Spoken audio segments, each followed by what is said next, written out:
আসসালামু আলাইকুম, welcome back to my channel. আজকে আমি দেখাবো খুব সহজেই আটা দিয়ে সকাল বা বিকেলের নাস্তা। চলুন তাহলে দেখে আসি প্রস্তুত প্রণালী। দেখুন, এখানে আমি মেজারমেন্ট কাপের 1 কাপ পরিমাণ আটা নিয়েছি। এখন আমি পরিমাণ মতো দিয়ে দিচ্ছি সয়াবিন তেল, পরিমাণ মতো দিয়ে দিচ্ছি লবণ। এখন আমি তেল আর আটা ভালো করে মেখে নিচ্ছি। একটু একটু করে নর্মাল পানি দিয়ে কিন্তু আমি একটা সফট ডো বানিয়ে নিয়েছি। দেখুন, ভালো করে মথে আমি 10 মিনিটের জন্য রেস্টে রেখে দিব।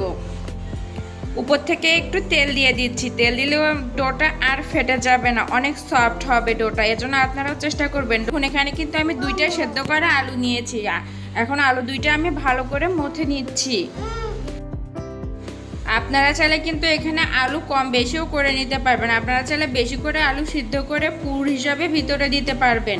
এখন আমি পরিমাণ মতো সব কিছু দিয়ে দিচ্ছি। পরিমাণ মতো দিয়ে দিচ্ছি লবণ, পরিমাণ মতো দিয়ে দিচ্ছি হলুদের গুঁড়া, পরিমাণ মতো দিয়ে দিচ্ছি মরিচের গুঁড়া। আপনারা যে যেরকম ঝাল খাবেন সেরকম ঝাল কিন্তু এখানে ব্যবহার করতে পারেন। পরিমাণ মতো দিয়ে দিচ্ছি গরম মশলা গুঁড়া, দিয়ে আমি আলুর সঙ্গে ভালো করে মিশিয়ে নিচ্ছি। আলুর সঙ্গে কিন্তু ভালো করে মিশিয়ে নিতে হবে, তা না হলে কিন্তু খেতে ভালো লাগবে না। দেখুন, আমার কিন্তু ভালো করে মেশানো হয়ে গিয়েছে। এখন আমি ডোটা 2 ভাগ করে নিচ্ছি। একটা ভাগ আমি সাইডে রেখে একটা আমি রুটি বানিয়ে আপনাদের দেখিয়ে দিচ্ছি রুটিটা কেমন হবে। বেশি পাতলাও না, আবার বেশি ভারীও না। দেখুন, একইভাবে কিন্তু রুটি 2টা আমি বেলে নিয়েছি। এখন আমি যে আলুর পুরটা করে রেখেছিলাম, আলুর পুরটা কিন্তু আমি হাত দিয়ে চেপে চেপে চারপাশে ছড়িয়ে দিচ্ছি। একদমই কিন্তু হাত দিয়ে ভালো করে সুন্দর করে চারপাশে কিন্তু ছড়িয়ে দিতে হবে।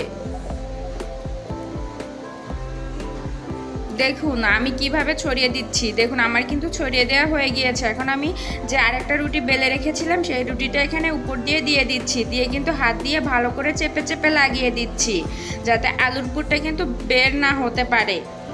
আপনারাও চেষ্টা করবেন এভাবে চেপে চেপে লাগিয়ে দিতে, তাহলে কিন্তু আলুর পুরটা আর বের হবে না। দেখুন, আমার কিন্তু লাগিয়ে দেওয়া হয়ে গিয়েছে। এখন একটা বেলুনের সাহায্যে আমি হালকা করে বেলে নিচ্ছি।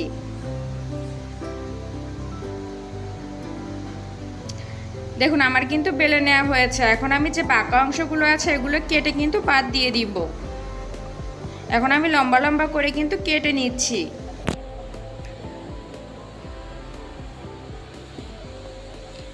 সকাল বা বিকেলের স্ন্যাক্স এইভাবে কিন্তু আপনারা খুব সহজেই বাসায় বানিয়ে নিতে পারবেন। আর ছোট থেকে বড় কিন্তু সবার অনেক পছন্দ হবে। দেখুন, আমি কিন্তু বাঁকা অংশটা কিন্তু কেটে ফেলে দিব।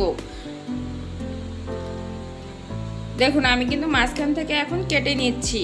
খুব সহজেই কিন্তু কাটা যাবে, একটু সাবধানভাবে কেটে নিলেই কিন্তু অনেক সুন্দর হবে। আর দেখে দেখে কিন্তু বুঝে নিতে হবে যে আমি কেমন করে বানিয়ে নিচ্ছি। এখানে কিন্তু বলে আমি আপনাদের বুঝাতে পারবো না, তাই দেখে দেখেই বুঝে নেবেন যে আমি কত সুন্দর করে খুব সহজেই বানিয়ে নিচ্ছি।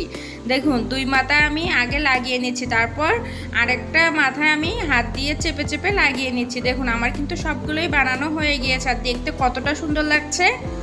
এখন একটা আমি কড়াইয়ের মধ্যে পর্যাপ্ত পরিমাণ তেল দিয়ে দিচ্ছি। এই পর্যন্ত যারা আমার ভিডিওটা দেখেছেন আশা করি একটা লাইক দিয়ে দেখা শুরু করবেন। আর ভিডিওটা যদি আপনাদের কাছে ভালো লেগে থাকে তাহলে প্লিজ সাবস্ক্রাইব করে আমার পাশে থেকে যাবেন। দেখুন, আমার কিন্তু তেলটা গরম হয়ে গিয়েছে। এখন আমি সবগুলো ভেজে নিচ্ছি। দেখুন কত সুন্দর হয়েছে। বেশি কিন্তু ভাজতে যাবেন না, হালকা একটু ভেজে নিলেই কিন্তু হয়ে যাবে। দেখুন, আমার কিন্তু ভাজা একইভাবে কিন্তু আমি সবগুলো ভেজে নিয়েছি। আর দেখুন কত সুন্দর হয়েছে। আপনারাও চাইলে কিন্তু খুব সহজে আটা দিয়ে বাসায় এরকম স্ন্যাক্স আইটেম বানিয়ে নিতে পারবেন। আর ভিডিওটা যদি ভালো লেগে থাকে আপনাদের কাছে তাহলে অবশ্যই সাবস্ক্রাইব করে আমার পাশে থাকবেন।